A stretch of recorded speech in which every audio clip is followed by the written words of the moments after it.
Hi friends, జై Bhim to all. This is your Shan Rizal Rajesh. Kashmir నుంచి కన్యాకుమారి వరకు దళిత బీసీ బడుగు బలహీన వర్గాలపై జరుగుతున్న అన్యాయాన్ని ప్రశ్నించడం కూడా నేరంగా పరిగణింపబడే కాలంలో పుట్టినందుకు సిగ్గుపడుతున్నా. నిజంగా ఉచ్చల జలగితరంగా, మీరు విన్నది కరెక్టే, ఉచ్చల జలగితరంగా అనేటువంటి ఒక పుస్తకం చాలా సంచలనంగా మారింది.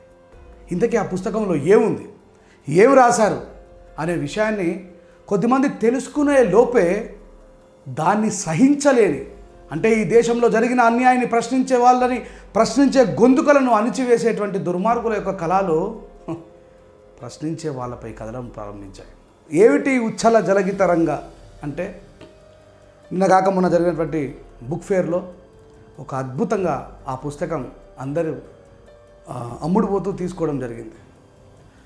ఆ ప్రశ్నించే తత్వం ఏదైతే ఉందో, ఒక 49 మంది కవులంతా కలిసి, ఒక కవయిత్రి మెర్సీ మార్గరెట్, ఆమె ఒక దళిత కవయిత్రి, ఈ దేశంలో జరిగినటువంటి ఎస్సీ ఎస్టీ బీసీలపై జరిగిన అఘాయిత్యాల మీద తన తోటి కవులందరికీ ఒకసారి దీనిపై మనం స్పందిస్తే బాగుంటుంది. భారతదేశంలో ఒక ప్రతిష్టాత్మకమైన భారత రాజ్యాంగం ఉన్నప్పటికీ కూడా, ఎస్సీ ఎస్టీ అట్రాసిటీ కేసులు ఉన్నప్పటికీ కూడా, ఇంకా ఈ ప్రజలపైన జరుగుతున్న అన్యాయాల మీద మనం స్పందిస్తే బాగుంటుంది అని తను ఇచ్చినటువంటి పిలుపుకి అనూహ్యంగా ఎస్సీ ఎస్టీ బీసీ బ్రాహ్మణ పలు రకాల కవులందరూ కూడా ఈ దేశంలో మరి సామాన్యమైనటువంటి ప్రజల మీద జరిగిన అన్యాయాన్ని, ఆంధ్రప్రదేశ్లో తీసుకున్నట్టయితే ఒంగోలు అగ్రవర్ణాలుగా పిలువబడుతున్నటువంటి వాళ్ళు ఒక లంబాడి జాతికి చెందినటువంటి వ్యక్తిని పట్టుకొని తీవ్రంగా కొట్టి అతని నోట్లో ఉచ్చపోసినటువంటి సంఘటన. ఇట్లా మధ్యప్రదేశ్లో తీసుకున్న, ఉత్తరప్రదేశ్లో తీసుకున్న, రాజస్థాన్లో తీసుకున్న, బీహార్లో తీసుకున్న, ఛత్తీస్గఢ్లో తీసుకున్న, ఇట్లా ఈ ఉచ్చపోయడం అనేది ఒక కల్చర్గా మారింది. మిత్రులారా, మనం ఒకసారి దీన్ని వెనక్కి వెళ్ళి చూసినట్టయితే, బాబాసాహెబ్ అంబేద్కర్ గారు మహత్ చెరువు పోరాటం చేసినప్పుడు, బాబాసాహెబ్ అంబేద్కర్ గారు అక్కడ ఉన్నటువంటి, అంటే ఈ దేశంలో నీళ్లు కూడా తాగే స్వేచ్ఛ లేని ప్రజల కోసం బాబాసాహెబ్ అంబేద్కర్ గారు ఒక అద్భుతమైనటువంటి పోరాట నినాదాన్ని ముందుకు తీసుకొని పోయి, ఎక్కడైతే నీళ్లు ముట్టడానికి మాకు వీలు లేదని చెప్పి అంటున్నారో, ఈ దేశంలో కొద్దిమంది అగ్రవర్ణాలుగా పిలువబడుతున్నటువంటి వాళ్ళు, బ్రాహ్మణ్య మనువాద భావజాలాన్ని పెంపొందించే వాళ్ళు అక్కడికి వెళ్ళి మహాచెరువు పోరాటంలో డాక్టర్ బాబాసాహెబ్ అంబేద్కర్ గారు ఆ నీళ్లను తీసుకొని తాగి ఈ ప్రకృతిలో ఉన్నటువంటి వనరులందరికీ కూడా సొంతమని చెప్పి ప్రకటించి వస్తే, దాని తర్వాత బాబాసాహెబ్ అంబేద్కర్ గారు ఆ నీళ్లను తాగి వచ్చిన తర్వాత ఈ బ్రాహ్మణీయ మనువాద భావజాలానికి చెందినటువంటి వ్యక్తులు ఆవు ఉచ్చను పోసి పేడను దాంట్లో కలిపి, ఒక అంటరాని వాడు ముట్టిన దీన్ని మేము పాప ప్రక్షాళన చేస్తున్నామని అక్కడ ఆవు ఉచ్చని, ఆవు పేడని ఆ చెరువులో కలిపి ఒక రకమైనటువంటి నిరసన వ్యక్తం చేశారు. దాని తర్వాత డాక్టర్ బాబాసాహెబ్ అంబేద్కర్ గారు ఇది భారత ప్రజాస్వామ్యం మీద జరిగిన అవమానంగా ప్రతిఘటించి మళ్ళీ లక్షలాది మందిని తీసుకొని వెళ్ళి పోరాటం చేసి ఆ హక్కును సాధించారు డాక్టర్ బాబాసాహెబ్ అంబేద్కర్ గారు. This is the culture my dear friends.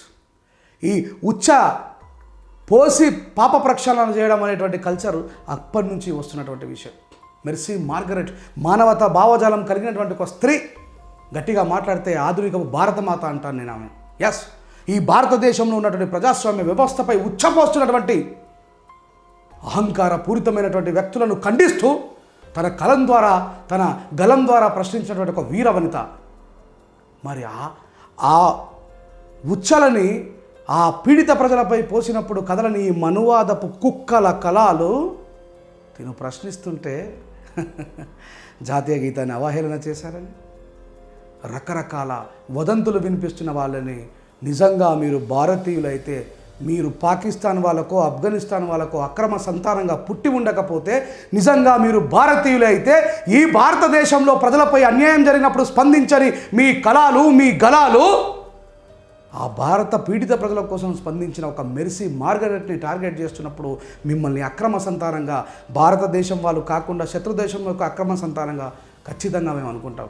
ఎందుకంటే ఈ దేశంలో జరిగిన అన్యాయాల మీద స్పందించలేని వాడు స్పందించిన వాళ్ళపై విరుచుకుపడుతున్నాడంటే ఈ దేశంలో స్వేచ్ఛ, సమానత్వం, సోదరభావం, సౌభ్రాతృత్వాన్ని నిందిస్తున్నారు, ప్రశ్నిస్తున్నారు అనే వెలకడతామని తెలియజేస్తూ, మెర్సీ మార్గరెట్ గారికి ప్రజాస్వామిక వాదులందరూ అండగా నిలిచినందుకు కృతజ్ఞతలు. మీ బాబాసాహెబ్ అంబేద్కర్ వారసుడిగా, సమతా సైనికుల దక్షిణ భారతదేశ అధ్యక్షుడిగా మెర్సీ మార్గరెట్ గారు ఒక దళిత కవయిత్రి, భారతదేశపు వీరనారిగా నేను తనను అభినందిస్తూ మీరు ఇలాగే ముందుకు పోవాలని మనస్ఫూర్తిగా కోరుకున్నా. Thank you very much. నేను మీ షాన్ రంజల రాజేష్.